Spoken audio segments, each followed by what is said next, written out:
다시 할게요.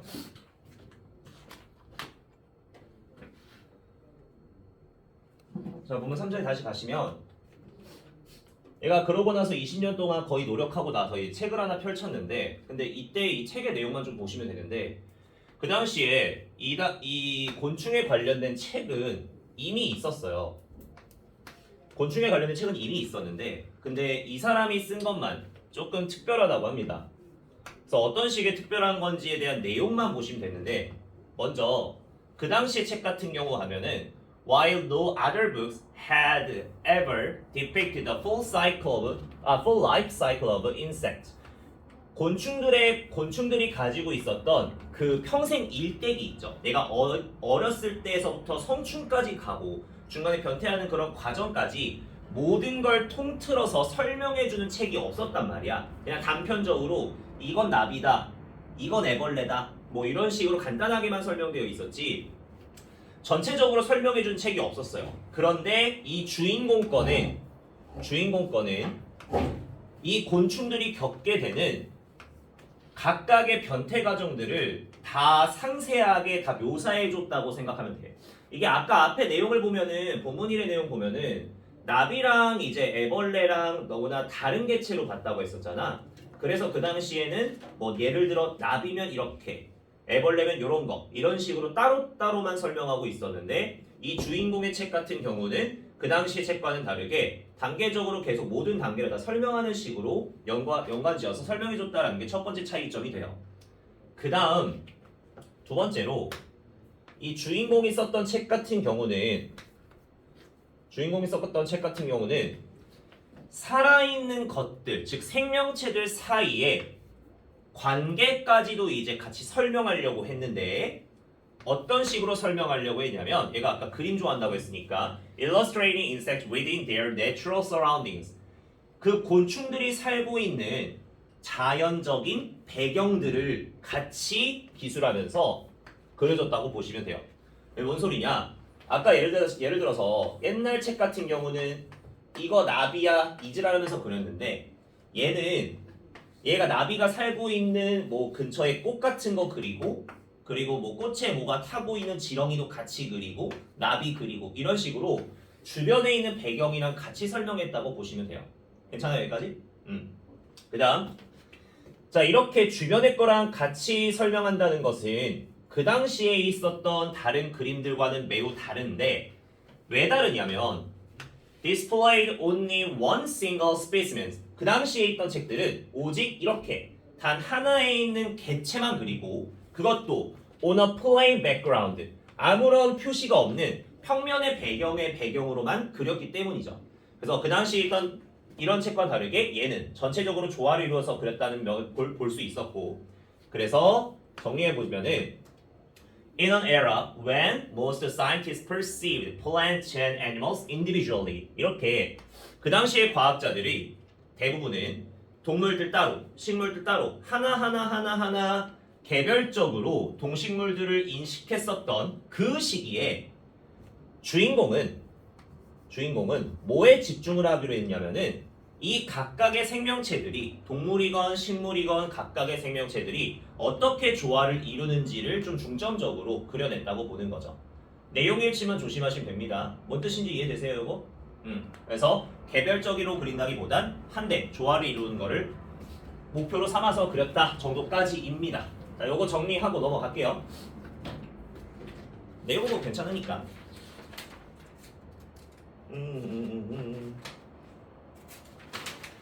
자, 정리할 거 좀 보자. 지울게요. 먼저 첫째 문법 하나 볼 거는 여기밖에 없. 여기 하나. 대열로 시작하는 문장 보시면 유도부사 대열 뒤로 had already been books라는 had pp가 이루어져 있는 had pp로 만들어져 있는 동사 보이시죠? 우린 이런 동사들을 had 플러스 pp 형태라고 해서 대과거라고 우리가 지칭하는 거 알고 있죠? 이 대과거를 쓴 이유만 잘 생각해봐. 전체 이 글은 주인공이 과거에 책을 냈었던 시기를 설명해주고 있는 글이니까 전체 배경은 과거가 된단 말이에요. 근데 얘가 책을 낸 시점보다 이전에 이미 곤충에 대한 책이 있었다는 말이 될 테니 시제는 당연히 대과거가 될 수밖에 없죠. 이게 느껴지냐? 당연하지? 그래서 have만 조심해 주시면 됩니다. 현재 완료로 시제 바꿔버리면 안 된다는 것만 기억하시고, 그 다음 둘째로 이 사람의 책만 이제 특별하고 독특했다라고 하는데, 여기에 보시면은 저 스페셜이란 단어 말고도 저걸 좀 다르게 표현할 수 있을 만한 단어가, 이게 너네 학교에서도 자주 썼던 단어인데 여기다 적어드릴게요. 특별한이란 단어가 뭐 유니크 같은 거 쉽지만 이런 단어로도 바꿔도 괜찮겠죠. 무슨 뜻이냐 이거 태연아? 예외적인이라는 뜻이에요. 예외적인. 예외적인이었고, 그래서 이제 예외적이라는 말 자체가 이제 일반적이지 않다는 뜻이 되는 거니까, 그래서 동의어 표현 잘 보시고, 참고로 좀 알아둘 게, 요것도 좀 알아두는 게 좋아요.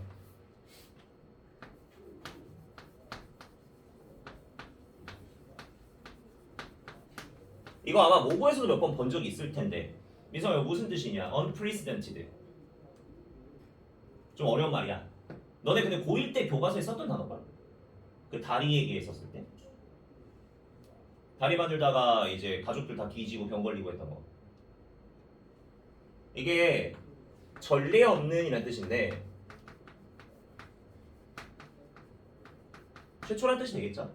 이게 왜 말하냐면 여기 앞에 아까 말했지만 그 당시에 있던 이 책들은 각기 다른 개체들을 따로따로 평면에만 그렸는데 이 사람이 이 시기에 이 책을 새롭게 내면서 그런 관점 바꿔버린 거란 말이야. 그래서 이 그 주인공이 각각의 동물과 식물들이 어떻게 묘사가 되는지를 조금 색다른 최초의 방법으로 이제 고안했다라고 설명하는 구조에서도 이런 단어 쓰기도 참 좋아요. 그래서 unprecedented도 같이 기억해 주시고,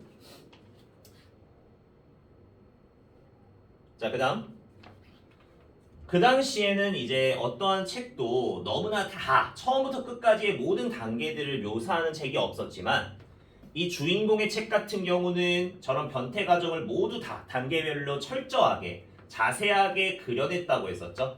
저기 자세하게라는 말이 지금 in detail이라는 단어가 나오는데 자세하게라는 말도 괜찮고 이 단어도 한 번만 잘 기억해 주세요. thorough란 단어 기억나? 무슨 뜻이야, 백지야? 이게 철저한이거든. 그래서 이거 부사 형태로 바꿔서 ly만 붙이면 철저하게 하나하나 꼼꼼히라는 뜻이 돼요. 그래서 in detail이란 말을 좀 다르게 표현할 때 내용일치 이것도 단어 조심해 주시면 됩니다.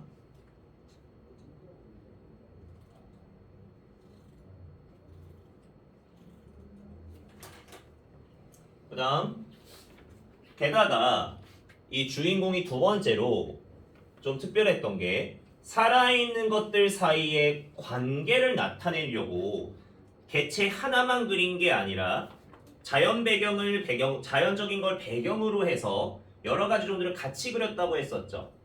괜찮아? 그래서 여기에 보시면은 뒤쪽에 자연적인 배경이라고 하는데 surrounding이라는 단어 뭐 어렵지 않으니까 넘어가고요. 이게 그 당시에 있었던 그림들과는 매우 다르다고 했었지. 왜냐?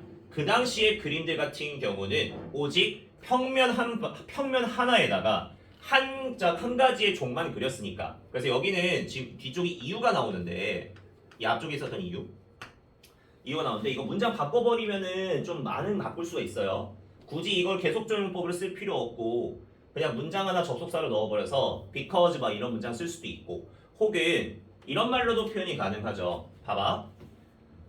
그녀의 책은 그 당시의 그림들과는 매우 달랐다. 어떤 면에서? 그 당시의 책들은 평면에다가 한 종만 그리고 그녀는 조화를 이루는 전체적인 포괄적인 그림을 그렸다는 면에서가 되겠죠. 여러분들이 나중에 내용일치로 해석할 때 뭐뭐라는 면에서, 뭐뭐라는 점에서라는 접속사도 좀 알아두시는 게 좋은데 인댓이라는 접속사가 뭐뭐라는 점에서 라고 해석이 되는 접속사죠. 이런 표현들을 알아놔야 나중에 내용 일치도 쉽게 보니까 모르는 부분만 적어 놓으시고 그 다음 뭐 문법 볼만한 건 없어요. 관계부사 when이 where이 안 된다는 건 좀 느껴질 겁니다. 여기 앞에 있는 에라가 너네가 단어 시험 봐서 알겠지만 이게 공간이야? 아니죠. 이건 시대를 뜻하는 시간적 표현이니까 when으로 받아주는 게 좋고 where로는 안 되겠고요. 그 다음 라스트로 여기 지금 이 주인공이 목표하고자 했던 건 얘가 그림을 그리는 태도가 예전에 기존에 있었던 책들과 다른 건 동물과 식물들이 서로 따로따로가 아니라 서로가 어떻게 한데 어우러지냐를 집중으로 한다고 했었죠. 그래서 여기는 how they fit together 어떻게 그들이 서로 어울리는가라고 하는데 이걸 좀 빈칸으로 많이 나오는 표현 중 하나예요. 어울리다, 서로 어울리다, 조화를 이루다 라는 뉘앙스를 가지는 단어들로 빈칸을 다르게 표현하는 경우가 많거든. 예를 들어 이런 거 쓰는 거야. 예를 들어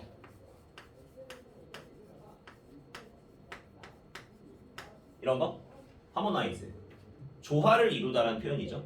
그래서 이런 걸로 단어를 바꿔서 표현하는 경우도 있고 혹은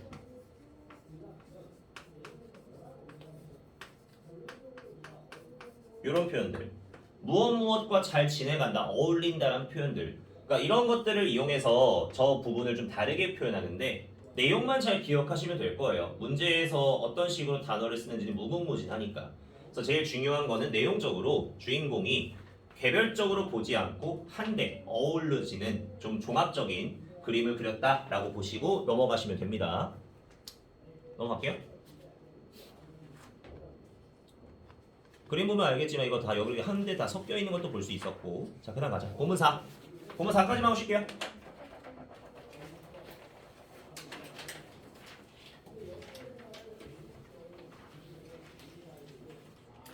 자 본문 4로 갈게요. 자 그러면서 자 이제 수년간이 지나고 이 주인공이 암스테르담으로 넘어가요. 이 암스테르담에서 얘가 자신의 그림을 팔아요. 그리고 자기가 그렸던 그림들 그리고 이 암스테르담에 좀 신기한 게 있었는데 이 암스테르담에서 무엇을 보게 되냐면 marvelous 뭔가 휘황찬란하고 배쩔고 그리고 exotic 이국적인 나비들의 표본을 보게 됩니다. 그 너네 학교에 과학실 있냐? 과학실이나 뭐 초등학교 같은 데 보면은 그 나비 같은 거 박아놓고 뭐 전시해 두는 거 있잖아. 알아?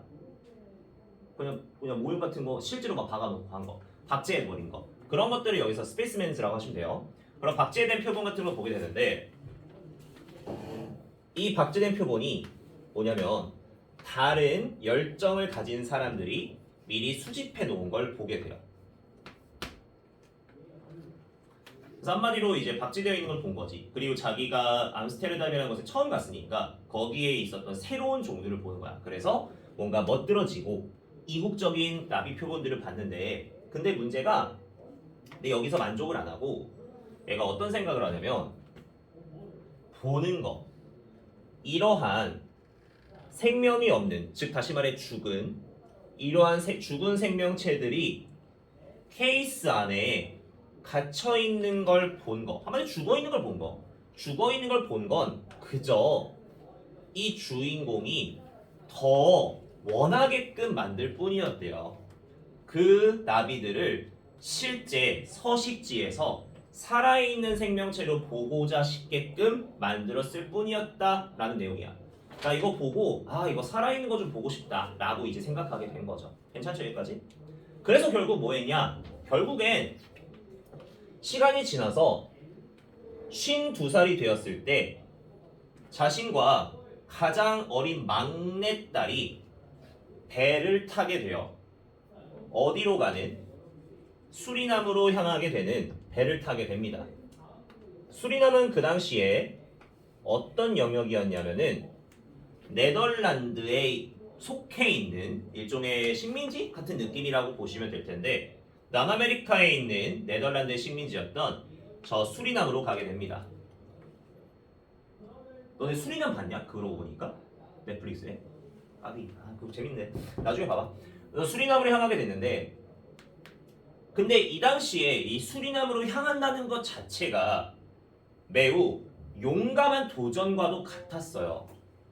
매우 용감한 도전과도 같았는데, 당연하지. 이제 딸내미도 있고 가정도 있는데 저기를 막 과학적 탐구로 간다는 것 자체가 신기했던 거고, 그리고 게다가 전치사 게다가 그녀는 이제 남자가 아니라 여성 자연과학자야. 얘는 지금 여성 자연과학자고, 그리고 이 시기에는 원래 전 세계적으로 그 과학자들 중에서는 성비가 남성이 우세했었던 시대거든요. 과학계에선 17세기의 과학계에선 남성이 우세했던 시기인데, 일단 근데 그녀는 남자가 아니라 여성 과학자라는 점, 이거 하나, 이거에 더불어 두 번째로 이 주인공이 모험을 떠나게 되잖아요. 저 수리남으로. 그런데 이 수리남으로 간다는 이유가 과학적으로 얘가 뭐 그 생명체를 보고 탐구하려고 가는 거였지. 결국엔 과학적인 목적 때문에 간 거였는데, 이 순수한 과학적 목적을 가지고서 탐구를 해나갔다는 것 자체가 매우 용감했던 결정이긴 해요. 왜냐면 이 시기에는 과학적인 목적으로서 무언가를 탐구하다는 게 흔하지 않았을 때였거든.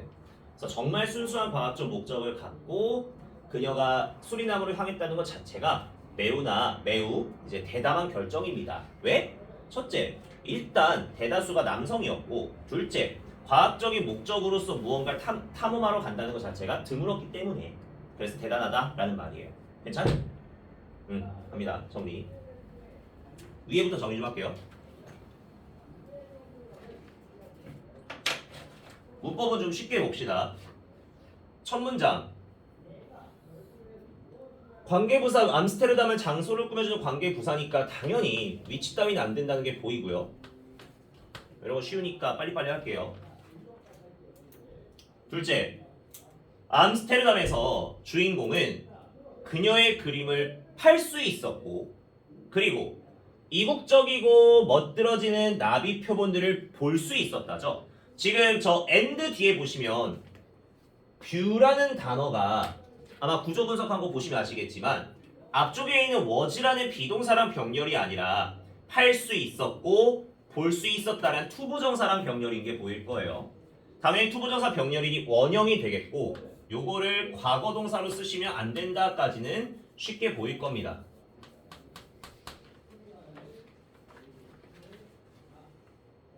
셋째, 암스테르담에 가서 저런 이국적인 나비 표본을 볼 수 있었다였어. 언제?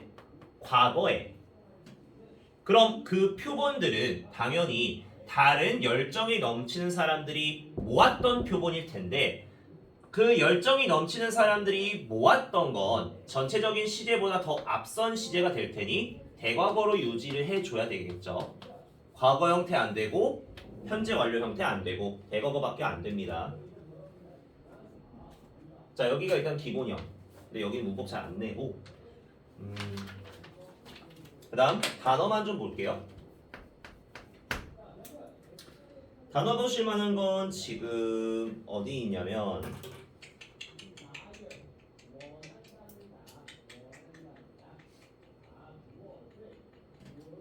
여기 marvelous. 정확하게는 이게 무슨 뜻이냐면, 지금 해석을 좀 편하게 하고자 뭔가 멋들어지는 이렇게 하는데, 그냥 이건 놀라운 정도로 보시면 돼요. 놀라운. 저 나비를 보니까 매우 놀라운 나비들이 있다는 뜻인데, marvelous라는 단어 대신에 놀라운이라는 단어 중에 surprise는 연애가 알고 있겠고, astonish라는 동사도 이제 좀 알아두시면 좋아요. 이게 놀라게 하다라는 surprise랑 동의어야. 그래서 astonishing, 놀라운.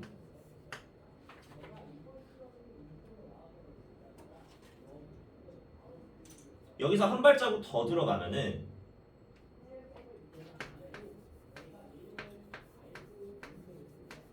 astound라는 단어도 이제 놀라게 하다야. 결국에 같은 말이거든요. 이거 두 개가. astonish, astound. 그래서 둘 다 놀라운 뜻으로 기억해 주시고 marvelous랑 동의어입니다. 둘째, exotic이란 단어는 우리가 단어에서 외웠을 테니까 쉬울 거고요. 이국적인이란 뜻인데 실제로 저 이국적인, 다른 나라 것과 같은 뭔가 색다른 이런 이국적인이란 단어는 exotic도 좋지만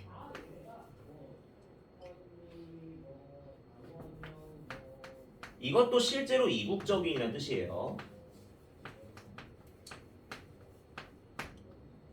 에일리언이라고 하죠. 외계인이라는 단어도 괜찮지만 이국적인이라는 단어도 괜찮습니다.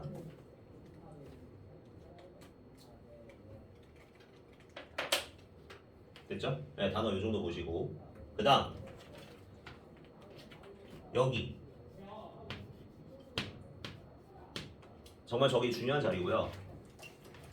그 서술로 단골 문법 문제 단골 자리가 됩니다.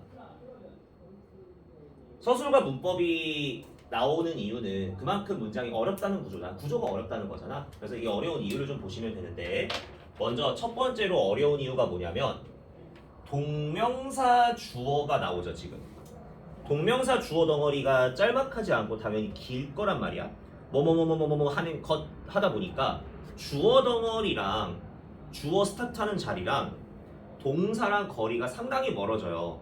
그래서 동사랑 거리가 멀어지게 되니 본동사 자리에 있는 이 자리를 뭐 예를 들어 ing로 바꿔서 쓴다거나 뭐 투부정사로 바꿔서 쓰는 등 본동사를 없애는 문제가 문법으로 하나 나오죠. 이게 첫 번째 이유.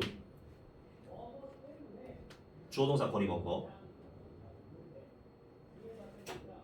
둘째,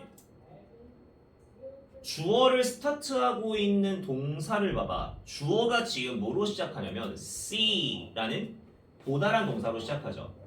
근데 이 보다란 단어를 지금 내용상 해석을 해보시면 이러한 죽어있는 생명체가 케이스 안에 껴져 있는 걸 보는 거야. 그러면 이러한 생명체가 껴져 있는 거고 껴져 있는 게 지금 이 생명체잖아. 서로 관계 같은 거 보이시죠? 그러면 see라는 동사를 기준으로 보면 목적어 자리에 lifeless creatures랑 stuck가 서로 관계가 같으니 이 자리가 목적격 보어가 된단 말이야. 그럼 C가 무슨 동사라는 소리야? 오형식이니까 지각 동사가 돼버리죠. 여기서의 이 C라는 단어의 쓰임새는 지각 동사로 쓰이고 있는 구조인데 지각 동사건 사역 동사건 결국에 중요한 자리는 목적격 보어 자리란 말이에요. 지금 지각 동사 C를 씀으로 인해서 목적격 보어 자리가 PP형이 나와 있는 게 보이시죠? 뭔가 낑겨진. 그럼 이 자리를 투부정사 따위로 바꾸거나 혹은 다른 형태로도 바꾸는 경우는 아예 애초에 불가능해요. 무조건 스토크야. 그래서 변형이 안 된다는 거. 이게 두 번째 이유. C라는 지각 동사의 목적격 보어 때문에 문법이 나오는 경우고요. 셋째, 케이스 안에 갇혀 있는 이 죽어 있는 생명체를 보는 것이 주어. 그게 고작 만들어냈다 동사. 저 주인공이 뭐 하도록? 그걸 실물로 보기를 원하도록 만든 거죠.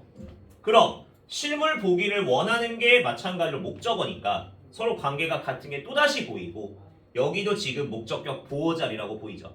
그러면 목적격 보호가 지금 원형으로 쓰인 이유를 확인해 봤더니 make라는 사역동사 때문이라는 거 보이시죠? 그럼 당연히 여기도 to 따위건 뭐 ing 따위건 다 무조건 불가능하고 변형이 아예 안 되죠. 그냥 무조건 원형이야. 이게 세 번째. 자, 포인트 잘 잡아요. 첫째, 주어랑 동사 거리가 멀다는 거. 그래서 동사 중동사 문제. 둘째, 지각동사 때문에 목적격 보어가 PP가 되는 거. 투부정사 따위, ing 따위 다 안 돼. 셋째, 지각 본동사 보니까 make란 사역동사 있으니 또다시 목적격 보어까지. 돼요? 민서 되냐? 그래서 이런 구조 때문에 문법이랑 서술이 제일 많이 나왔어요. 쓰는 건 연습이랑 한 번쯤 여러분이 워크북 할 때 스스로 한번 써보시길 바라고. 단어만 체크합시다. 여기에 desire, 원한다라는 정도죠. 원하다. 이 원하다는 단어가 지금 desire 혹은 뭐 want, wish 이런 건 다 알고 있으니까 여러분들이 조금 기억을 해줄 만한 것들만 두 개만 집어봅시다. 먼저 원한다라는 단어를 우리가 want만 알고 있지 말고 desire만 알고 있지 말고 두 개 좀 더 기억하면 좋은데 조금 더 강하게 원한다는 뉘앙스예요. 첫째로 long. 이거 몇 번 봤을 거야.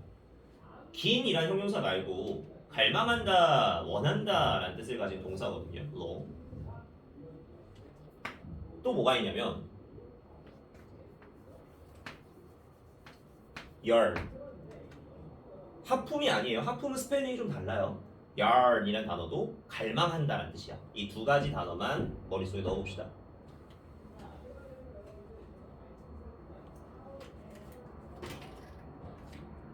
자, 그 다음 아래쪽 정리할게요.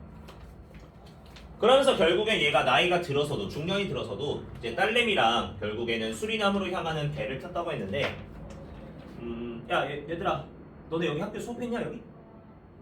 아직 안 했지? 했어? 여기 했어? 이 부분 했어? 여기 문법 설명했어? 프린트 한번 확인해보세요. 이거 봐봐. 지금 여기 보면은 배를 꾸미는 자리죠. 배가 어떤 배를 탔다고 했어 지금? 수리남으로 향하는 배야. 그러면 배의 입장에선 수리남으로 향해진다라고 볼 수 있어서 PP형으로 지금 꾸미고 있는데 원래 향한다라는 말의 쓰임을 가지고 있는 head라는 단어는 자동사나 타동사 아무렇게나 다 가능해.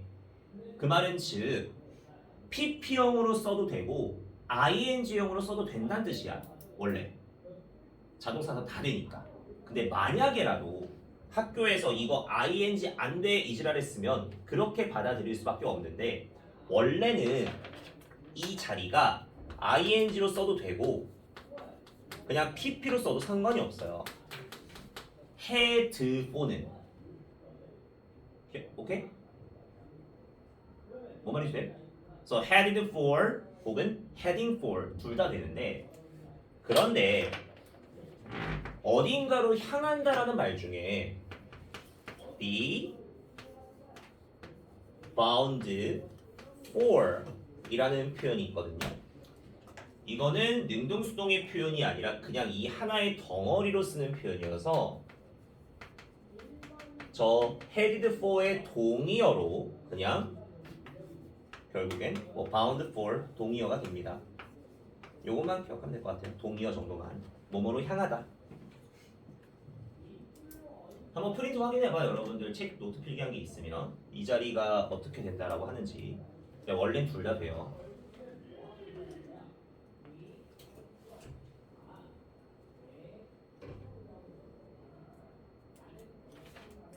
그 다음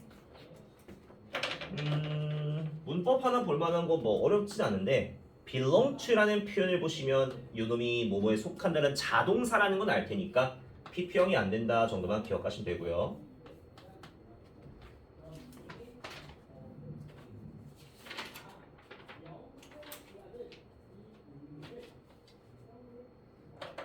그 다음 뭐 bold는 다 아시겠죠? 무슨 뜻인지. 용감한, brave 같은 거 이건 뭐 됐고요. 그 외에 좀 추가적인 단어도 있는데 그건 너무 투머치한 거라 이제 안 적고요. 그 다음 보실 만한 건 요거만 조심합시다. 아직까지 in addition to가 전치사인 걸 모르시면은 전치사 뒤에 명사가 온다는 것을 계속해서 좀 까먹는다는 뜻이 되는 건데 전치사 뒤쪽이니까 당연히 동명사인 being이 왔다고 볼 수 있고 be로 쓰시면 안 된다는 거 보이시죠?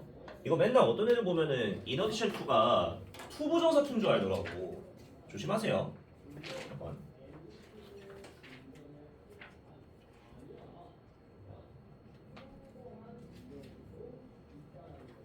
자, 이거 내용을 잘 들어요. 이거 내용 잘 봐. 추론할 수 있는 내용 잘 봐요. 이 시기의 사람들은 과학적인 탐구로서 여행을 잘 떠났어, 안 떠났어? 했지? 안 떠났다는 거 보여? 남다?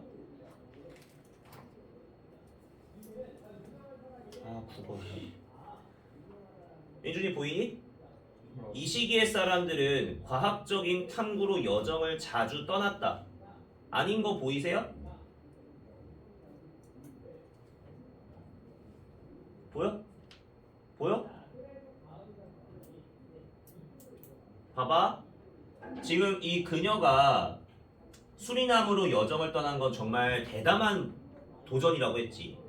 그 이유가 아래쪽에 두 개가 나오는데 첫째가 뭐냐면 그 시기에 과학계에서는 주로 남성이 지배적이었단 말이야. 근데 남자들도 잘 안 가는 걸 여자가 간다는 것 자체가 첫째로 특이한 거야. 둘째, 그대로 해석해줄게. 주인공은 또한 착수했다, 시작했다, 실행했다. 여정, 모험을 순수한 과학적 목적을 가지고 여정을 시작했다. 뭐 하기 전에, 그것이 흔해지기 전에. 여기서 말하는 그것은 과학적 목적만 가진 여정이 되겠죠. 그래서 과학적 목적을 가진 여정이 흔하기도 전에 얘가 먼저 그것만 가지고 간 거니까. 그럼 이 문장에서 알 수 있는 건 순수하게 과학적 탐구의 목적만 가지고서 여정을 떠난 적은 거의 없다 라고 보는 거죠. 일반적으로. 됨? 오케이. 그래서 요거 내용만 잘 기억해 주시면 됩니다. 그 외에는 어려울 거 없고요. 요거도 추가하십시다. 지금 여태까지 읽어보면 전혀 미쳤죠.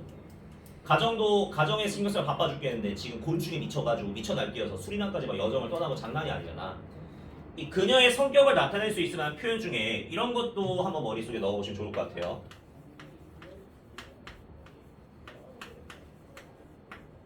무슨 뜻이죠? persistent. 끈질기는 뜻이죠. 지금 그녀가 이제 곤충에 대해서 여러 가지 호기심이나 그런 열정 같은 게 끈질김이란 단어도 괜찮고 뜻도 적어놔. 이건 너네가 모르면 끈질김. 그리고 이것도 stubborn, 완고한, 고집이 완강한, 완고한이라는 뜻이죠. 그래서 이런 단어들로 그녀의 태도 이런 거를 설명할 때 뭐 쓸만한 단어가 됩니다. STU야.